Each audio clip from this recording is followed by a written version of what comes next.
Dès 2009 également, le centre fera l'objet d'une réflexion approfondie, à l'aune d'une population qui change, de besoins nouveaux et d'une volonté de promouvoir un développement raisonné de notre commune, sans en changer l'esprit cher à nos pionniers. Le projet, évidemment, de résidence senior, très attendu et présenté au Cours Couronnais en octobre dernier. Un projet au long cours, particulièrement complexe, mais dorénavant, avec la vente des terrains votés il y a peu, définitivement lancé. La réfection du stade du Lac, où viendra prendre place un véritable complexe sportif lorsque le gymnase Jean Zay aura été remplacé par un équipement plus moderne et plus adapté à la pratique actuelle. La poursuite et la fin du contrat régional, avec, après la réfection de la place Torigny et des espaces verts, la création de la place du Souvenir, qui portera le nom de notre ami Michel Théron, ancien président du Lac en Fête et de la FNACA, ancien combattant qui nous quittait il y a un an à peine. La mise en sens unique, évidemment, de la route de Versailles et l'attente de l'aboutissement des travaux privés des commerçants de Torigny, à l'appui d'un marché du centre qui, si la peine a démarré, reconnaissons-le, sera relancé dès le printemps prochain. Entre nos deux quartiers, le rond-point du traité de Rome, importante entrée de ville, et dont le vecteur est donc vecteur d'image pour Courcouronnes, constituera un trait d'union symbolique et rénové lorsque le projet, après un cuisant ratage l'été dernier, sera enfin réalisé sous l'œil expert de notre ami Patrick Mulan. Je le disais tout à l'heure, ces investissements à la faveur de l'urbain sont nécessaires. Mais ils seraient vains si l'on oubliait l'essentiel, les femmes et les hommes qui font Courcouronnes au quotidien, et que notre ami Moïse Fournier a su immortaliser à la fois dans la superbe exposition que vous découvriez ici même l'an passé et dans le superbe ouvrage publié il y a quelques semaines.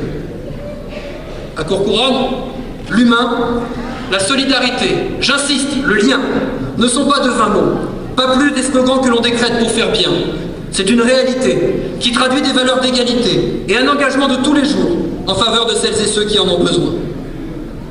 Avec la difficile période que nous avons à traverser, il nous faudra pourtant encore redoubler d'efforts pour être en capacité d'affronter la réalité. La récession économique engendre déjà des difficultés sociales, d'isolement, de relégation, celles de nos familles, de nos voisins, de nos familles.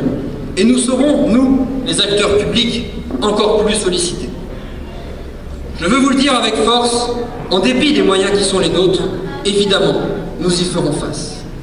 Dans ces conditions, offrir à nos enfants le meilleur en matière d'éducation, de loisirs, d'égal accès à la culture, pour que chacun d'entre eux puisse s'épanouir, telle notre ambition, portée par mon adjointe Corinne Bourgeois. Cette formidable opportunité nous est offerte par nos indéfectibles partenaires, que sont les représentants de l'Éducation nationale, qu'il s'agisse du recteur d'académie, M. Voissineau, de l'inspecteur d'académie, M. Wassenberg, Madame l'inspectrice de circonscription, Dominique Villers, ou de l'ensemble de nos directeurs et personnels enseignants qui, au quotidien, font un travail remarquable, avec notre programme de réussite éducative, déjà montré en exemple, et qui aujourd'hui fait des émules au Québec, terre d'innovation sociale, s'il en est, où je me rendrai dans le courant de l'année, après avoir reçu une délégation il y a quelques semaines. Le busing, que seules 9 villes françaises ont osé expérimenter. Positif, évidemment en termes de contenu, avant tout pour nos élèves, même si, ne le renions pas, l'effet positif sur l'image de la commune est également bénéfique et incontestable. Des investissements scolaires encore intensifiés. Le support d'un éducateur sportif pour promouvoir le sport à l'école. Enfin, après plusieurs années de discussion, la rénovation en cours, avec le Conseil général, de la carte scolaire des collèges, qui devrait permettre aux enfants scolarisés à l'école Jacques Tati de poursuivre bientôt, je l'espère, leur scolarité dans leur ville, au collège Paul Fort. Rapprocher les générations et démystifier les oppositions de culture, de quartier, d'histoire ou encore de religion, c'est aussi l'ambition d'un territoire de tolérance, avec un nouvel espace jeune au centre, qui ouvrira dans quelques semaines, sans doute sous le nom de Pierre Desproges, humoriste anticonformiste français, provocateur et hilarant, qui disait en d'autres mots que l'on peut rire de tout à condition d'avoir un bon avocat. Un colloque sur les violences interquartiers, initiative originale à l'instigation des professionnels du CISPD. De nouveaux équipements adaptés, modernes et accueillants en faveur de nos enfants que s'approprient chaque semaine un nombre grandissant de familles.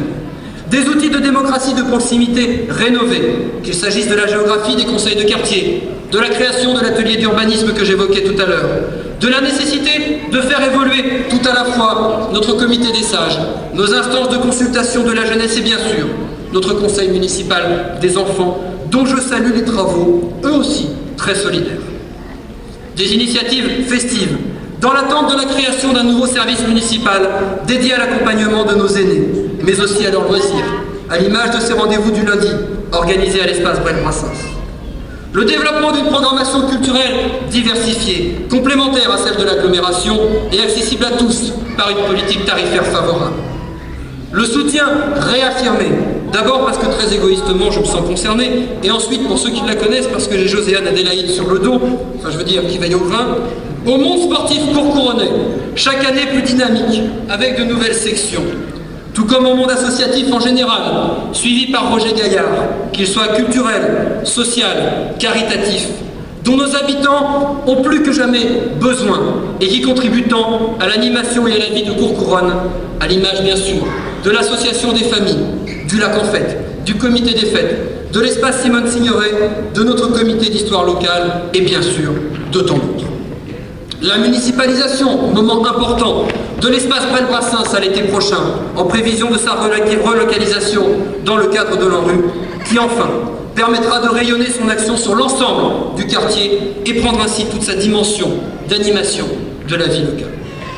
Un dialogue approfondi, laïque certes, mais empreint d'amitié, avec les différentes autorités religieuses, à l'image de ce voyage au Maroc avec une délégation d'élus, pour lesquels nous remercions encore Dédé El Marakchi en premier, pardonnerez, c'est une private joke.